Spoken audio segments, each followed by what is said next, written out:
Live from the world's capital markets, here are the latest financial headlines brought to you by News Factory. Hello and welcome to Wednesday's financial news. Stay with us for more market headlines. The US EIA crude oil stocks change will be released at 14:30 GMT. Japan's foreign bond investment at 23:50 GMT.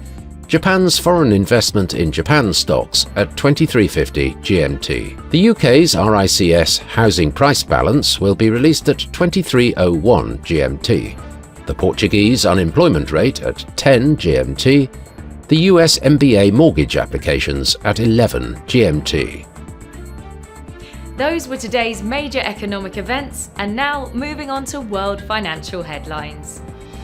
Oil prices climbed about 3% on signs of higher demand in Europe and China, lower production in the US, tensions in the Middle East, and as buyers emerged the day after prices fell to a 4-year low. The dollar fell broadly on worries that US President Donald Trump's touted trade deals have yet to materialize, while the euro extended gains after the German parliament elected Conservative leader Friedrich Merz as Chancellor. 21 Shares has launched an exchange-traded product in Europe, providing investors with exposure to Crypto.com's Cronos token, the asset manager said.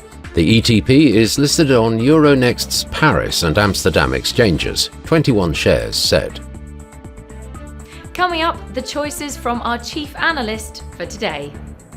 The last session saw the dollar fall 0.9% against the yen. The ultimate oscillator is giving a positive signal. The Bitcoin-dollar pair rose 0.3% in the last session. The stochastic RSI is giving a positive signal. The gold-dollar pair skyrocketed 2.5% in the last session. The stochastic indicator is giving a positive signal. The oil-dollar pair skyrocketed 3.2% in the last session. The stochastic indicator is giving a positive signal. We hope that you've enjoyed Wednesday's market outlook.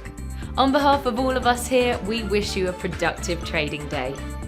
Be sure to join us tomorrow morning for the latest news and events from the financial markets.